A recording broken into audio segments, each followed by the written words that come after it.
आपने उसमें 3 मार्क्स लेने हैं और 3 सब्जेक्ट्स लेने हैं और उनका मार्क्स जो है उनका टोटल करना है, उनको सम करना है और फिर उनकी एवरेज भी फाइंड करनी है और उसके बाद उनको डिस्प्ले भी करवाना है। तो सोल्यूशन की तरफ आते हैं। हैश इंक्लूड स्ट्रिंग में तो मस्ट है। ये जो हैश इंक्लूड स्ट्रिंग है ये हमने स्ट्रिंग फंक्शन के लिए यूज़ की है, मतलब जब स्ट्रिंग्स यूज़ करने वाले हैं प्रोग्राम में उसके लिए यूज़ की है header file hash include string, ठीक है। फिर यूजिंग नेमस्पेस std क्लास हमारे पास स्टूडेंट, अब स्टूडेंट क्लास बनानी है, मैंने क्लास का नाम स्टूडेंट रख लिया। प्राइवेट में मैं अपना जो स्ट्रिंग नेम एक वेरिएबल बना लेता हूँ। अब ये जो वेरिएबल मैंने बनाया स्ट्रिंग नेम, ये जो स्ट्रिंग मैंने डाटा टाइप यूज़ की है वो मुझे ये हेडर फाइल स्ट्रिंग ने दी है, ठीक है। स्ट्रिंग नेम एक ये मैंने बना लिया, इंट रोल नंबर मैंने एक वेरिएबल बना लिया और ये एक रे मैंने बना ली क्योंकि 3 मार्क्स लेने हैं और उनकी मैंने एक रे बना ली है जिसका मैंने साइज़ 3 रख लिया। ये मैंने अरे ही क्यों लिया, ये प्रोग्राम की रिक्वायरमेंट है, जो स्टेटमेंट थी उसी में बताया होगा कि आपने स्ट्रिंग नेम वेरिएबल लेना है, इंट रोल नंबर लेना है और इंट मार्क्स अरे टाइप में लेनी है जिसका साइज़ 3 होगा। ओके, डेटा मेंबर्स बन गई हैं हमारी। इसके बाद पब्लिक में हम मेंबर फंक्शंस बना लेते हैं। सबसे पहले void get, अब इस void get को मैंने सिर्फ यहाँ पे डिक्लेयर किया है, इसकी डेफिनेशन मैंने क्लास से बाहर की है, वो मैं दिखाता हूँ। सिंपल जैसे फंक्शन को डिक्लेयर करते हैं वैसे इसको डिक्लेयर कर लिया गेट को और फिर नीचे क्लास के बाहर ये इसकी डेफिनेशन है। क्लास के बाहर डिफाइन करने का वो सिनेरियो मैंने लिखा हुआ, ये सेंटेक्स है। आप रिटर्न टाइप लिखो जो आपका फंक्शन रिटर्न करना चाहता है, उसके बाद क्लास का नाम लिखो, उसके बाद आप स्कोप रेजोल्यूशन ऑपरेटर यूज़ करो और जो आपका मेथड का नेम है वो, और फिर उसके नीचे मेथड को डिफाइन कर दो। देखो यही सिंटेक्स यूज़ किया मैंने। वाइड मेरी रिटर्न टाइप थी, स्टूडेंट मेरी क्लास थी जिसके अंदर ये फंक्शन डिक्लेयर्ड है, स्कोप रेजोल्यूशन ऑपरेटर, और फंक्शन का नाम था गेट।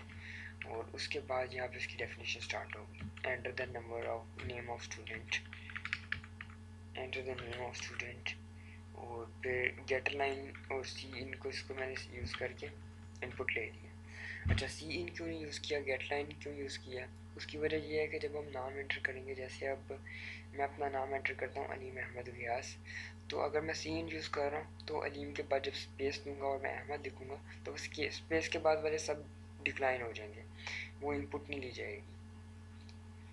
तो उस चीज़ को अवॉइड करने के लिए, उससे बचने के लिए गेट लाइन को यूज़ किया, इसलिए इसका सेंटेक्स है गेट लाइन लिखो आप। गेट लाइन लिखने के बाद आप ब्रैकेट में सीन लिखो और जो आपका वेरिएबल है कॉमा के बाद उस वेरिएबल का नाम दे दो। ओके, अभी हमारी जो नेम स्ट्रिंग था ना वेरिएबल, उसके अंदर हमारा नाम स्टोर हो जाएगा। और अब यहाँ पे प्रोग्राम कंफ्यूज होगा, गेट लाइन और सीन को हम इकट्ठे यूज़ कर रहे हैं, उस कन्फ्यूजन से बचने के लिए f/stdin लिखते हैं, इसको रटा लगा लो, इसको इसी तरह लिखना है। इतना काम हमने जो किया वो हमारा नेम एंटर करवाने के लिए था। उसके बाद हम रोल नंबर एंटर करवा लेते, सिंपल जैसे हम करवाते रहे हैं। Enter the number of roll number of student, cin roll जो हमारा वेरिएबल रोल था। उसके बाद enter the marks of subjects, ठीक है।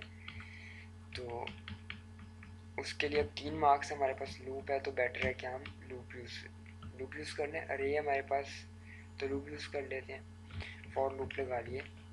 फॉर लूप में मैंने आई को 1 से इनिशियलाइज करवाया, आई को लेस देन इक्वल टू 3 रखा क्योंकि हमारे जो मार्क्स सब्जेक्ट्स हैं वो 3 रहने वाले हैं, और आई प्लस प्लस अपडेशन दे दी उसको मैंने। नीचे मैंने इसका लिखा है सी आउट सब्जेक्ट, ठीक है, वो सब्जेक्ट 1 के लिए इनिशियलाइज करवाएगा। अब देखो यहाँ पे सी आउट होगा, सबसे पहले हमारी स्ट्रिंग प्रिंट होगी, तो मैंने डबल कोट्स में लिखा है सब्जेक्ट, उसके बाद आई हमारे पास क्या पहली दफ़ा जब लूप चलेगी तो आई तो हमने 1 रखा हुआ है, तो जब पहली दफ़ा लूप चलेगी तो यहाँ पे 1 आ जाएगा और यहाँ पे फिर स्ट्रिंग के अंदर ये कॉलन प्रिंट हो जाएगा। और फिर सी इन मार्क्स आई करेंगे, ठीक है। सी इन मार्क्स आई करने से अब यहाँ पे आई है मतलब 1 इंडेक्स है तो वो 1th इंडेक्स के लिए यूज़ कर लेगा, मतलब कि 1th इंडेक्स के ऊपर जो हमारा सब्जेक्ट होगा उसके अंदर मार्क्स प्रिंट करवा देगा। नेक्स्ट जब हमारी लूप चलेगी वो 2 के लिए होगी और क्योंकि अपडेशन हो जाएगी। अब जब वापस लूप के पास आया तो ये आई प्लस प्लस 2 हो जाएगा और फिर वो चेक करेगा कि 2 अभी भी 3 से छोटा है, तो फिर वो दोबारा लूप को चलाएगा और इस दफ़ा यहाँ पे हमारे पास सब्जेक्ट 2 हो जाएगा और यहाँ पे बी इंडेक्स 2 हो जाएगा और सेकंड जो सब्जेक्ट है उसके मार्क्स को वो इनपुट ले लेगा। और इसी तरह थर्ड के लिए जब वापस ऊपर जाएगा तो यहाँ पे आई प्लस प्लस 3 हो जाएगा। वो देखेगा कि अब ये इक्वल टू 3 वाली अभी भी ट्रू है, उसको दोबारा चलाएगा, यहाँ पे 3 रखेगा। ये जो मैंने लाइन लिखी है ना, ये सिर्फ खूबसूरती के लिए लिखी हुई है, मतलब कि हमारे पास एक लाइन प्रिंट होगी इस तरह से। जब हमारा कंसोल होगा तो वहाँ पे कुछ ऐसे प्रिंट होगा, हमारे पास सब्जेक्ट लिखाएगा सब्जेक्ट, और फिर अगर हमारे पास जैसे पहले 1 था हमारे पास सब्जेक्ट 1, तो आई भी मतलब आई 1 था तो सब्जेक्ट के साथ 1 आ जाएगा और आगे हमारे पास इस तरह से कॉलर आ जाएगा और इसके आगे जो हम इनपुट दे देंगे। आई थिंक ये समझ आ जाएगी आपको और कंफ्यूजन नहीं होगी। यहाँ पे हमारा गेट फंक्शन कंप्लीट हो गया। इसके बाद यहाँ पे मैंने गेट को डिक्लेयर किया था, ओके, और नीचे मैंने इसकी डेफिनेशन भी एक्सप्लेन कर दी है। फ्लोट टोटल, अब हम सारे सब्जेक्ट्स के जो मार्क्स हैं उनको टोटल करने वाले हैं और उसकी मैंने टाइप रख दी फ्लोट, ओके। इंट भी ले सकते हो लेकिन फ्लोट ले लो, जो आपकी चॉइस है, इंट ले लो या फ्लोट ले लो, जो मर्जी। उसके बाद मैंने क्या करा है, int sum is equal to 0, ठीक है। अब जब हमारा ये फ्लोट रिटर्न कर रहा है तो मुझे मेरा ख्याल है हम इसे भी फ्लोट ही लिखें। जो सम है वो मैंने वेरिएबल बना लिया सम और उसको मैंने 0 से इनिशियलाइज करवा लिया, ओके। मैंने यहीं पे लूप चलाई क्योंकि 3 सब्जेक्ट्स के मार्क्स जमा कराने तो वो लूप बेटर ऑप्शन है। वही जिस तरह मैंने नीचे आपको बताया था, इसकी कंडीशन सारी गेट फंक्शन में बताई, सेम वही रहने वाली है। अब उसके बाद क्या करना है, सम इज इक्वल टू, बल्कि इस लाइन को बाद में एक्सप्लेन करता हूँ, कमेंट करते हो और ऊपर वाली को कमेंट करते हैं। अब सम हमारे पास 0, यहाँ पे 0 आ जाएगा, 0 प्लस और जो हमारे पास पहले सब्जेक्ट के मार्क्स होंगे वो ले लेगा। 0 प्लस पहले सब्जेक्ट के मार्क्स, बिल फर्ज पहले सब्जेक्ट के मार्क्स मैंने यहाँ पे दिए हैं,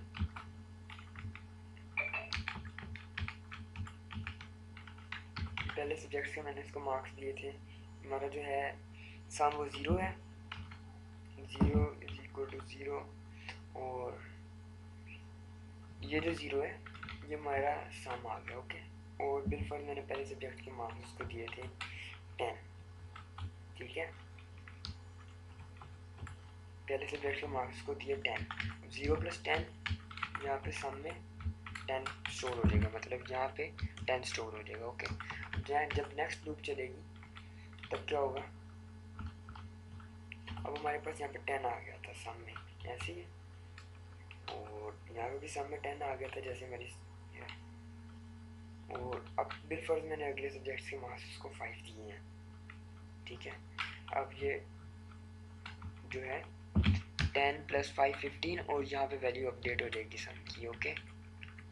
यहाँ पे वैल्यू अपडेट हो जाएगी सम की, ठीक है। अब नेक्स्ट जब थर्ड सब्जेक्ट के लिए हमारे पास चलने वाली है लूप, तो इस दफ़ा हमारे पास सब्जेक्ट के मार्क्स कितने हो गए सम के, सम इस दफ़ा हमारे पास 15 है। बेटर है कि मैं यहाँ पे सम ही लिख देता हूँ, कन्फ्यूजन से बचेंगे। और यहाँ पे भी मैं सम ही लिख लेता हूँ।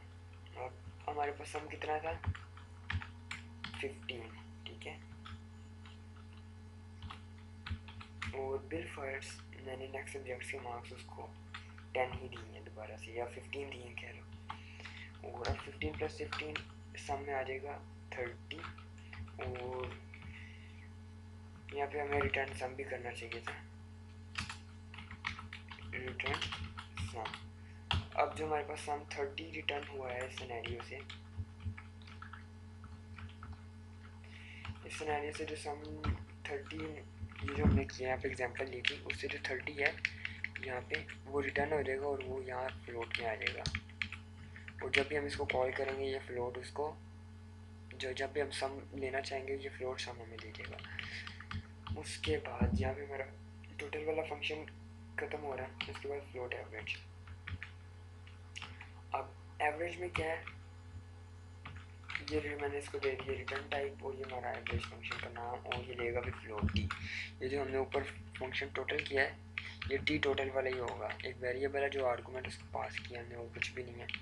ये आर्गूमेंट नीचे मेन फंक्शन से ही आने वाला है, या अगर हम इसे इसी क्लास में कहीं और यूज़ करें तो ये आर्गूमेंट वहाँ से आने वाला है। ठीक है, ये जो टी आर्गूमेंट है ये सिर्फ गारंटी दे रहा है कि यहाँ पे एक फ्लोट टाइप का सम आएगा, मतलब कि फ्लोट टाइप का एक वेरिएबल आएगा जो कि लाजमी बात है, हम उसको टोटल देंगे। अब एवरेज कैसे फाइंड करते थे कि सबको सम करके उनकी तादाद पे हम उनकी टोटल काउंटिंग पे डिवाइड करते थे। तो ये एक मैंने फ्लोट एवीजी एक वेरिएबल बनाया है, और जो हमारे पास टी आएगा सम जो हम इसको यहाँ पे पास करेंगे उसको 3 से डिवाइड कर देंगे, क्योंकि 3 सब्जेक्ट्स थे, और रिटर्न एवीजी कर देंगे। तो जो हमारा एवरेज है आंसर वो यहाँ पे स्टोर हो जाएगा। उसके बाद वाइट डिस्प्ले, डिस्प्ले भी मैंने सेम इसी तरह नीचे क्लास के बाहर डिफाइन किया होगा। ये रहा मेथड वही है, रिटर्न टाइप आ गई, क्लास का नेम, और फिर ये स्कोप रेजोल्यूशन ऑपरेटर और फंक्शन का नेम, और उसके बाद उसकी सारी नीचे डेफिनेशन है। सबसे पहले सी आउट नेम करा लिया, मुझे ख्याल ये आपको सारी बातें क्लियर हैं। ये मार्क्स भी प्रिंट करवाने के लिए लूप यूज़ किया, ये भी आपको क्लियर होगी। अब नीचे यहाँ से मैं बताता हूँ आपको। उससे पहले मैं बता दूँ कि इस चीज़ से ज़्यादा परेशानी होना ये सिर्फ लिखने का तरीका है, आप इसको मुख्तलिफ तरीक़ों से लिख सकते हो। एक मैंने बनाया है डिस्प्ले के अंदर फ्लोट टी, ठीक है, और उसको मैंने टोटल फंक्शन कॉल कर लिया जो मैंने ऊपर आपको बताया। अब वहाँ पे सबसे पहले इनपुट लेगा हमारा प्रोग्राम, इनपुट लेके टोटल कैलकुलेट करेगा। हम डिस्प्ले कराने के लिए यही होगा ना, जब डिस्प्ले फंक्शन चलेगा तो इधर देखेगा कि फ्लोट टी बना लो और आप उसको टोटल कर दो इस तरह से। ठीक है, यहाँ पे हमारे सब्जेक्ट्स के वो टोटल हो जाएंगे, हमने सिंपल फंक्शन कॉल कर लिया, हमारे 3 सब्जेक्ट्स के मार्क्स टोटल हो जाएंगे। उसके बाद मैंने फ्लोट AVRG एवरेज बनाया है, और उसको मैंने एवरेज फंक्शन कॉल कर लिया, और ये जो टोटल यहाँ पे स्टोर करवाया हुआ है वो मैंने फंक्शन यहाँ पे कॉल कर लिया। और देखो जो मैंने कहा था हम उसको आर्गूमेंट पास करेंगे टी, वो ये मैंने पास किया हुआ है। ठीक है, ऊपर क्या टोटल फंक्शन कॉल हो रहा है और नीचे क्या एवरेज फंक्शन कॉल हो रहा है, उसको आर्गूमेंट पास किया टी, ये टोटल जो हमने सम दी है ये है। ओके, और नीचे मैंने जस्ट उनको डिस्प्ले करा दिया सी आउट के ज़रिए, और कुछ भी नहीं।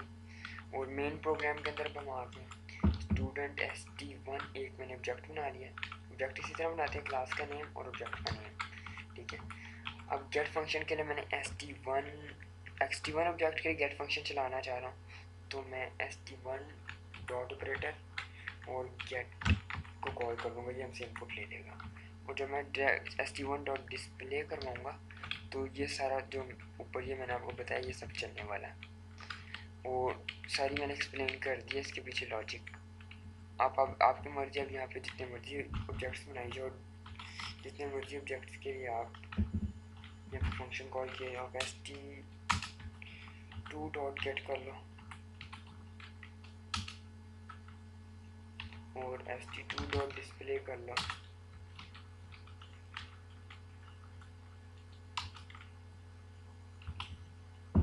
वो आपकी मर्जी, आप जितने मर्जी यहाँ पे ऑब्जेक्ट्स बनाइए। मेरा ख्याल जिस तरह से मैंने समझाया एग्जांपल दे के आज समझ आ गई होगी, उसके बावजूद अगर कोई बात समझ नहीं आई तो यू मे आस्क फ्रीली। ठीक है, और ये आज का प्रोग्राम था student.cpp। नेक्स्ट वीडियो में नेक्स्ट प्रोग्राम के साथ मिलते हैं।